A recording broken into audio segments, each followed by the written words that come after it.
So, hello dear aspirants, welcome to the 14 February Arunachal times news analysis. तो daily basis पे आपका Arunachal times का analysis हम लोग करते आ रहे हैं। तो आज 14 फेब की बात करेंगे, ठीक है। देखते हैं आज की न्यूज में क्या है। बट बिफोर वी बिगिन, आपके लिए एक बहुत इंपॉर्टेंट न्यूज है। जो भी स्टूडेंट्स इस बार एपीपीएससी फाउंडेशन बैच ज्वाइन करना चाह रहे हैं, एपीपीएससी का एक कॉम्प्रिहेंसिव बैच ज्वाइन करना चाह रहे हैं, उनके लिए नॉर्थ ईस्ट पीएससी एक स्कॉलरशिप टेस्ट ऑर्गेनाइज कर रहा है।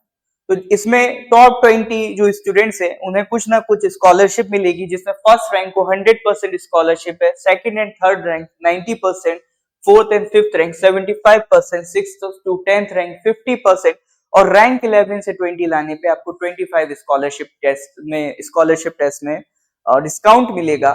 तो ये आपका जो टेस्ट होगा ईटानगर सेंटर में होगा। आप ऑफलाइन में भी ज्वाइन कर सकते हैं, ऑनलाइन में भी ज्वाइन कर सकते हैं। ये डिस्काउंट दोनों में ही वैलिड होगा, ठीक है। इसका ऑल्दो लास्ट डेट 16 फरवरी है, बट इसको हमने 20 फरवरी तक एक्सटेंड कर दिया है रजिस्ट्रेशन का। तो इन केस अगर आप इसमें इंटरेस्टेड हैं, एपीपीएससी का फाउंडेशन बैच ज्वाइन करना चाहते हैं, तो जरूर अटेम्प्ट करिए इस स्कॉलरशिप टेस्ट को। हो सकता है आप ही अच्छी रैंक निकाल के ये डिस्काउंट का फायदा ले सकते हैं। चलिए, साथ ही साथ इसका जो पीडीएफ है उसको अगर आप डाउनलोड करना चाहते हैं तो इसके लिए स्कैनर है, इसको स्कैन करके आप हमारा टेलीग्राम चैनल ज्वाइन कर सकते हैं। वहां पर क्लास के बाद इसका पीडीएफ अपलोड कर दिया जाता है। प्लस टेलीग्राम चैनल ज्वाइन करने का लिंक आपको डिस्क्रिप्शन में भी मिल जाएगा, वहां से भी आप ज्वाइन कर सकते हैं। ऑलराइट, तो सबसे पहले हम अरुणाचल जीके का आज का क्वेश्चन देखते हैं। सर, क्वेश्चन है, इन विच ईयर साहित्य अकादमी अवार्ड गिवन टू वाईडी थोंगजी जी, ठीक है। वाईडी थोंगजी जी को किस ईयर में साहित्य अकादमी अवार्ड मिला था, ये आपका क्वेश्चन है। तो डेली बेसिस पे हम लोग एक एक अरुणाचल जीके का क्वेश्चन डिस्कस करते चल रहे हैं, क्योंकि सर बूंद बूंद से ही घड़ा भरता है। तो भले ही आप कहीं भी प्रिपरेशन कर रहे हो, ये एनालिसिस में धीरे धीरे आप अरुणाचल जीके को भी इंप्रूव कर सकते हैं। साथ ही साथ एपीपीएससी मेंस के पर्सपेक्टिव से लास्ट में मैं एक क्वेश्चन आपको मेंस के लिखने के लिए भी देता हूं, जहां पर आप लिख के मेरे को व्हाट्सएप करते हैं तो हम उसका इवैल्यूएटेड कॉपी भी आपको प्रोवाइड करते हैं, ठीक है। तो ये आपका क्वेश्चन है, अटेम्प्ट करिएगा, कमेंट में मेंशन करिएगा, और जो करेक्ट आंसर के साथ जो पीडीएफ में मैं मार्क करके इसको टेलीग्राम में अपलोड कर दूंगा, ठीक है। चलिए फिर स्टार्ट करते हैं। आज की पहली न्यूज, प्रेसिडेंट्स रूल इम्पोज्ड इन मणिपुर। तो आज की ये काफी बड़ी न्यूज बन गई है, मणिपुर में आपका प्रेसिडेंट्स रूल लग गया है। हमको काफी टाइम से न्यूज मिल रहा है कि मणिपुर में वायलेंस चल रहा है। उस वायलेंस के बाद गवर्नमेंट पे भी कई एलिगेशंस लगे कि वो उस वायलेंस को रोकने में अनसक्सेसफुल थे। और अभी रिसेंटली में एक आपका ऑडियो टेप जो वहां के सीएम साहब है उनका लीक हुआ है। अभी उसकी ऑथेंटिसिटी पे डाउट है, वो सुप्रीम कोर्ट ने वेरीफाई करने के लिए बोला है कि वो फेक है या फिर रियल है, तो वो बात की बात है। बाकी कुल मिला के जो सीएम साहब हैं वहां के, उन्होंने रेजिग्नेशन दिया है रिस्पॉन्सिबिलिटी लेते हुए। तो अभी नेक्स्ट सीएम बनने की उम्मीद ना लगते हुए आपका जो प्रेसिडेंट है उन्होंने वहां पर आर्टिकल 356 इन्वोक करके प्रेसिडेंट रूल लगा दिया है, अंटिल जब तक नई सरकार का फॉर्मेशन नहीं हो जाता। जब तक नई सरकार नहीं बन जाती तब तक बीरेन सिंह जो है वो as a caretaker chief minister वहां पर काम करेंगे। तो अगर हम बात करें तो आपका प्रेसिडेंट रूल लग चुका है मणिपुर में। मणिपुर की सर लोकेशन आप ये देख सकते हो, ये अपना नॉर्थ ईस्ट का मैप है, ठीक है। तो ये अरुणाचल है, ये नागालैंड है, मणिपुर है, मिजोरम है, त्रिपुरा है, मेघालय है, और ये आपका सिक्किम है, ठीक है। तो यहाँ पर आपका मणिपुर लाई करता है। तो यहाँ पर आपका अभी करंट पे क्या है, प्रेसिडेंट रूल लगा दिया गया है। अंडर विच आर्टिकल 356, ठीक है। As per article 356 president rule वहां पर लगाया जा चुका है, क्योंकि governor's report cited inability to govern as per constitutional provisions due to political instability. Next, political turmoil वहां पर चल रहा है, उन्होंने रिजाइन कर दिया क्योंकि उनका एक एथनिक वायलेंस और लीक जो ऑडियो टेप है वो काफी अभी न्यूज में है, चर्चा में है। उसी के चलते हुए वहां के जो सीएम है उन्होंने रिजाइन किया है। वायलेंस की बात करें तो ये वायलेंस सर मई 2023 से जो स्टार्ट हुआ है, ठीक है, अभी तक इसके क्लैशेस हमें देखने को मिलते हैं। इसमें अभी तक जो रिपोर्ट्स आई हैं उसके हिसाब से 250 प्लस डेथ्स हो चुकी हैं एंड थाउजेंड्स आर डिस्प्लेस्ड। तो तो ये काफी एक शॉकिंग न्यूज है और काफी दुख देने वाली भी न्यूज है कि अपना जो पड़ोसी स्टेट है मणिपुर, वो इस तरह का प्रॉब्लम्स फेस कर रहा है। तो कई सारे हमारे एस्पिरेंट्स हैं और जो हम लोग हैं सब यही प्रे कर रहे हैं कि जल्दी से जल्दी मणिपुर की जो सिचुएशन है वो रिजॉल्व हो, वहां पर पीस दोबारा मेंटेन हो। अगर कम्युनिटी रेस्पॉन्सेस की बात करें तो ये जो क्लैश था मेनली जो कुकी और मीतीज कम्युनिटीज हैं उनके बीच का ये आपका क्लैश था। तो जो कुकी कम्युनिटी है, आपका जो कुकी ट्राइब के लोग हैं, उनका जो अगर हम बात करें रेस्पॉन्स क्या है, तो उन्होंने इसका वेलकम किया और उन्होंने होप किया है कि कोई एक पॉलिटिकल सॉल्यूशन निकलेगा, चीजों को फिर से रिजॉल्व किया जाएगा। वहीं पर जो आपका इंडिजिनियस ट्राइबल फ्रंट है, आपका ITLF है, उन्होंने मीटीज का मिसट्रस्ट बोला है और ऑप्टिमिज्म बोला है for piece under central rule. ठीक है, तो ये अलग अलग आपके जो रिस्पॉन्सेज आए हैं उनकी हम बात करें। प्लस लेजिस्लेटिव सेशन को भी खत्म कर दिया गया है, एनल मतलब रोक दिया गया है, इट हैज बीन एनल्ड। तो scheduled 7th session of the Manipur assembly declared null and void. ठीक है, तो लेट्स होप कि मणिपुर की सिचुएशन फिर से बेहतर हो। इसमें जो भी अपडेट होगा, जो भी न्यूज एनालिसिस में आता रहेगा, वो हम आपको प्रोवाइड करते रहेंगे। इसमें जो पूरा मुद्दा है, कैसे ये वायलेंस स्टार्ट हुआ, क्या क्या उसमें डेवलपमेंट्स हुए थे, तो वो ऑलरेडी जब ये मुद्दा हुआ था तब उसके एनालिसिस में हमने डिस्कस किया था। बाकी अगर आप चाहते हैं कि इससे रिलेटेड पूरा एक डिटेल्ड वीडियो हम प्रिपेयर करें, तो वो भी आप कमेंट सेक्शन में बता सकते हैं। तो एक जो पूरा अभी तक की पूरी हिस्ट्री है, क्या क्या इवेंट्स हुए, क्या क्या डेवलपमेंट्स हुए, उस पर भी हम एक वीडियो बना सकते हैं। अगर आपको उसकी रिक्वायरमेंट है तो उसके लिए कमेंट सेक्शन में मेंशन करिए। नेक्स्ट न्यूज है sir, NCW summons Yadav over racial slur against Chumdarang. ठीक है, चुमदारंग जी जो हमारे मिस अरुणाचल रह चुके हैं, उनके अगेंस्ट कुछ बहुत ही अभद्र टिप्पणी की थी एक यूट्यूबर है एलविश यादव, उसने। तो ये देखिए इस तरह के जो मुद्दे हो रहे हैं, यहाँ पर मेन मैं आपसे कुछ कंसर्न्स डिस्कस करना चाह रहा था, इसीलिए मैंने ये न्यूज उठाया। ऑल्दो आपके एग्जाम पर्सपेक्टिव में इससे क्वेश्चन बने नहीं बने, लेकिन ये एक बहुत ही आप कह सकते हैं सोशल इशू है। अभी रिसेंट में जो चीजें हो रही हैं, जैसे अभी इंडिया गॉट लेटेंट शो पे जेसी नाबम का जाना, वहां उनका कोई स्टेटमेंट देना, फिर उसी शो पे एक बड़े यूट्यूबर आते हैं, उनका स्टेटमेंट देना, पेरेंट्स के बारे में एक बहुत ही इनअप्रोप्रिएट, बहुत ही गंदी मतलब मोकरी करना। तो ये सारी चीजें कहीं ना कहीं हमें सोचने पे मजबूर कर देती हैं कि जो हमारा फ्रीडम ऑफ स्पीच है, ये मान के चलिए अगर हमें ये फ्रीडम ऑफ स्पीच मिला है, ये एक वरदान है। दुनिया भर में जाने कितने देश है वहां पर हमें बोलने की आजादी नहीं है, हमारे देश में हमें बोलने की आजादी दी गई है। तो सवाल ये उठता है, क्या इस आजादी का हम यूज एप्रोप्रिएट वे में कर रहे हैं या नहीं कर रहे हैं? और दूसरा एक सवाल होता है कि कॉमेडी के नाम पर आप किस हद तक सामने वाले की फीलिंग्स को हर्ट कर सकते हैं, क्योंकि ह्यूमर के साथ बात करना इज ए डिफरेंट थिंग और किसी को हर्ट करना इज ए डिफरेंट थिंग।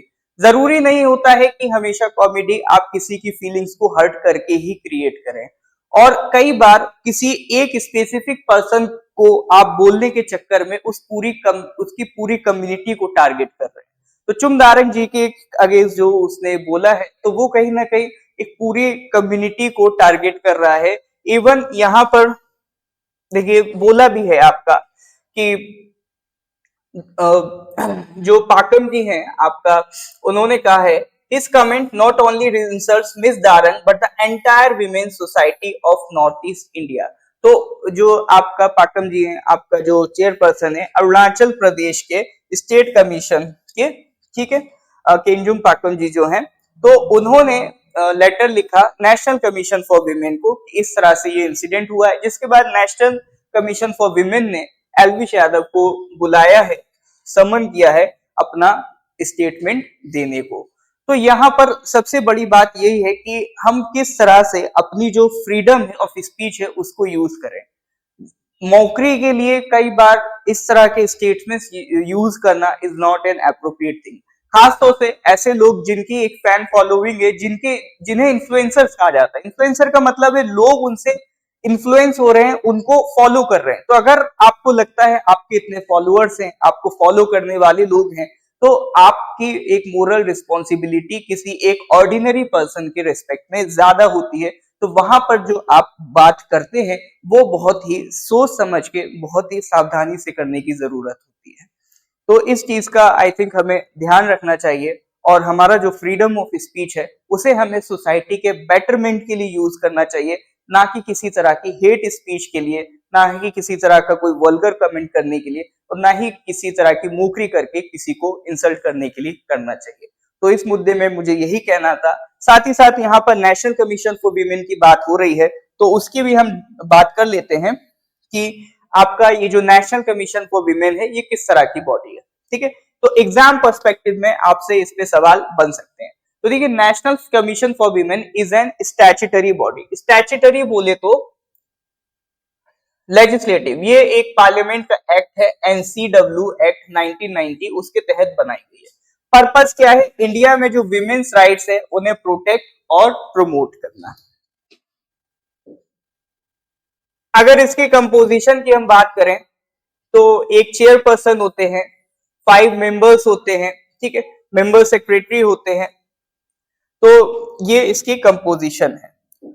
बाकी फंक्शंस क्या है? मेंस पर्सपेक्टिव से अगर हम देखें तो इनके मेन फंक्शंस तो यही हैं, विमेन राइट्स को सेफगार्ड करना, ठीक है, investigate safeguards for women under the constitution and laws, recommend improvement in laws and policies affecting women, address complaints and take suo moto action on women's rights violations, conduct research, promote gender awareness and participate in development planning। यानी overall हर वो काम करना है जिससे women's के rights protect हो सके, उनको प्रमोट किया जा सके। पावर्स की बात करें तो देखिए, ओवरऑल मैं अगर बात करूं तो इनकी एक इंपॉर्टेंट पावर है, ये किसी को भी समन कर सकते हैं, यानी एक सिविल कोर्ट की पावर रखते हैं नेशनल कमीशन फॉर विमेन।